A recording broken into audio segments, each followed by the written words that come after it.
What we're going to do is we're going to jump straight into it. This is a video for new Kirby owners or anyone who's got a new Kirby and has an issue with the thing turning on. So it won't turn on, you've been using the shampoo system or something, or it won't turn on. If say you've been using the shampoo system, you put your Kirby back together and it's plugged in, but it won't start. So first up, there are safety switches. So unless that is activated, which is activated by that pin, then they won't work. So you've got one on your head side or power nozzle side, okay? And then what you've got is on your bag side, you've got a notch here and a notch on here.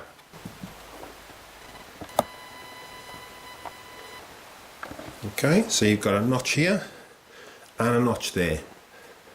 Now what you do when you put your bag on, you line those notches up, and then what you do is I tend to put my knee just behind the Kirby, put your hands there and twist. Okay, simple as that. Now that will work.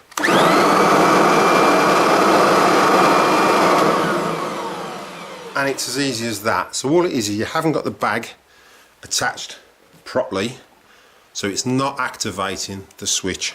So if I take this out, I'll tip the Kirby up to actually see. You might not see, there's a little switch in there. So when you put this on, this part of the boot twists around and knocks that safety switch in. So again, it's not going to work unless it's activated. Okay, so that's step one. Now,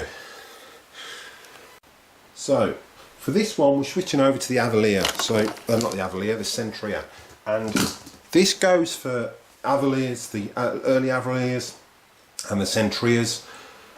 If your Avalir or your Centria won't turn on, check all the safety devices, check they're working. But then the next thing to check is this part of the lead, right here. Okay, because what tends to happen over time is these tend to crack.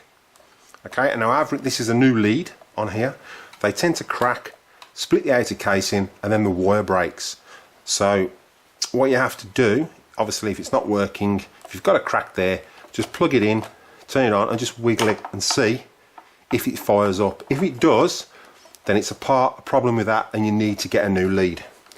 Okay, if it's still not working, then the next issue would be, you can check these, you can check more of the videos, okay, but it'll be, you'll have to take it apart and there'll just be the bushes and they're literally held in by 2 Phillips screws. So all it is you dropping out that tech drive.